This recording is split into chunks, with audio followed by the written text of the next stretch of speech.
Recently I reviewed these two laptops from Gigabyte, so the AORUS 15G and the AORUS 15P. And as you can see right here, they're actually very similar to each other. They have the exact same design, they have the same CPU, same amount of RAM, they have the same display. But the 15G right here comes with an RTX 3080, while the 15P comes with an RTX 3070 graphics card.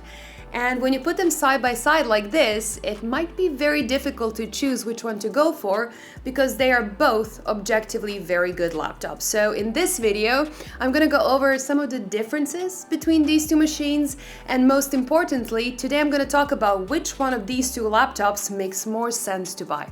Let's go. This video is brought to you by Seasonic and their Prime Series power supplies. These top quality power supplies are very efficient, they're whisper quiet, extremely reliable, and my go-to choice for most of my test rigs and builds around here. And to make the deal even sweeter, Seasonic wraps it all up in a cozy 12-year-long warranty. Check them out using the links in the description below. Let's start with a quick summary of the two models. Now, both come with an 8-core Intel Core i7-10870H, 32 GB of memory, and a 240Hz 1080p IPS display. The 15P comes with a 512 GB SSD and an RTX 3070 that goes up to 130 watts. Now, this configuration will cost you around 1,900 euros with taxes here in the Netherlands, or roughly $1,700 ex taxes in the US. The 15G, however, comes with a 1TB SSD and an RTX 3080 GPU that goes up to 105 watts, and for this one you will have to set aside around 2,300 euros with taxes here in the Netherlands, or a bit over $2,000 ex taxes in the US. So let's say there is roughly a $300 to $400 difference between them, which is a lot of money. Now, obviously, both laptops will come to the market in a variety of configurations that will depend on the region, so keep that in mind when making your choice. The AORUS 15G is made to be thinner, coming in at only 23 millimeters, while the 15P is a bit thicker, coming in at 27 millimeters. Now, in my opinion, the 4 millimeters between them is not really significant to begin with, and considering the fact that the 15P is mostly thicker in the back, not all over, it will be pretty hard to even notice a difference in size between the two. Now, there is also a slight difference in weight. The 15G weighs 2 kilograms, while the 15P is 200 grams heavier. Now, again, you might or might not feel the slight difference if you hold both at the same time, but those 200 grams don't really change the portability of either of them. If it wasn't for the extra line of ventilation in the back of the 15P, I would probably have to look at the sticker to know which one I'm holding. So I would say that the sizes are pretty similar, and it's not really worth paying a lot more for 200 grams and 4 millimeters less. When it comes to design and build quality, both of them are completely the same, and the same goes for the connections and the lack of some.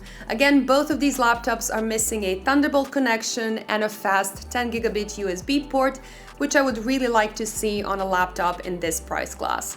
The keyboards and the touchpads are identical as well, and to be honest, I'm not going to go too much into all of the details today because I just want to focus on what's different between these two. So if you want to find out a bit more about either of these gaming laptops, please go and check their original reviews that go a bit more in depth. I will leave all the links in the description down below, so please do check them out. Now, the biggest difference between the two, and the one that actually matters the most, is the graphics card.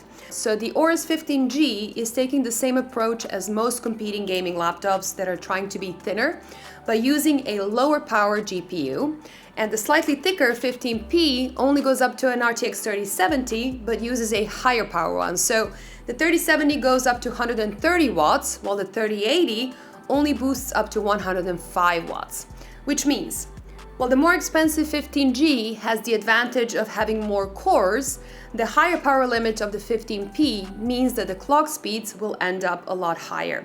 But let's see how all this translates to games.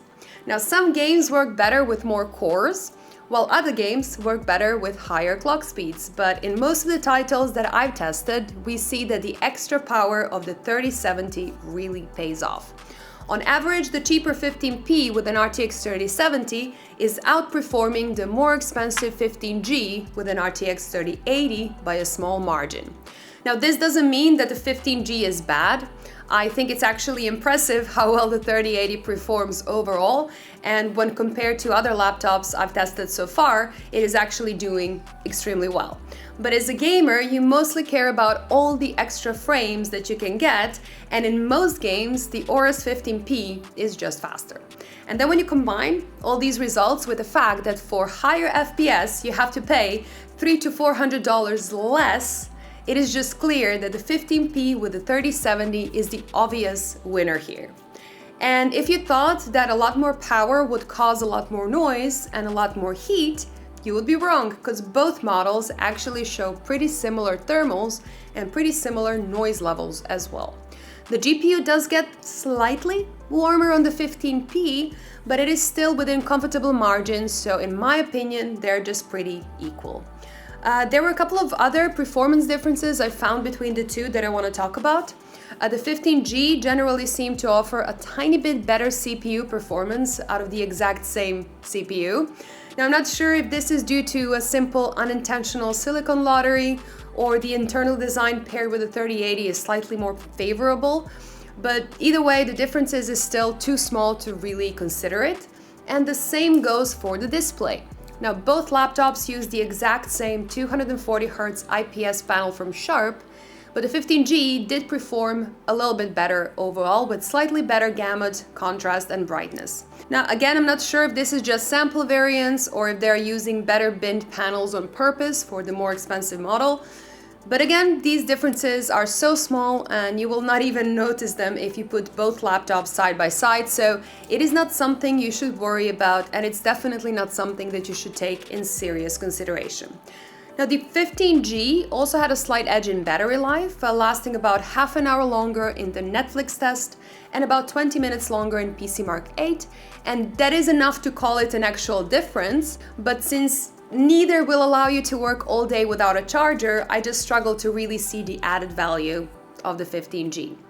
But the larger SSD of the 15G is definitely something that does add value. So 15P only comes with a 512 Gigabyte SSD, which is very little when you consider the amount of space you need for all the games. And then 1 terabyte SSD on the 15G will definitely give you a bit more flexibility. Now, thankfully, both of these laptops are very easy to open and you can replace or add another M.2 SSD, so it will take you about 10 minutes and $100 to expand either of them with another terabyte or more. And that pretty much covers everything here. Now, when it comes to gaming performance, the 15P is the clear winner. And if 15G was actually noticeably thinner and lighter, or if it had a really significantly longer battery life, I would say that it would make sense for people that do value portability and that do spend a lot of time on the go. However, 200 grams and 4 millimeters less are pretty hard to notice, and I personally cannot justify spending 300 to 400 euros or dollars more for that luxury. Now, it does have a larger SSD, but even if you spend a bit to add an extra SSD to the 15P, you will still save a lot of money. So I know that I'm being super harsh here because the 15G is still a very good gaming laptop when you compare it to the rest of the laptops on the market, but in my personal opinion, the 15P just offers more FPS and more value, and it is the obvious choice between the two. Now, that is it for today. I really hope you enjoyed this video, and I really hope that it helped at least a bit. If you did, please leave me a comment down below and subscribe to Tech Testers to never miss an upload. Bye guys, and see you in the next one.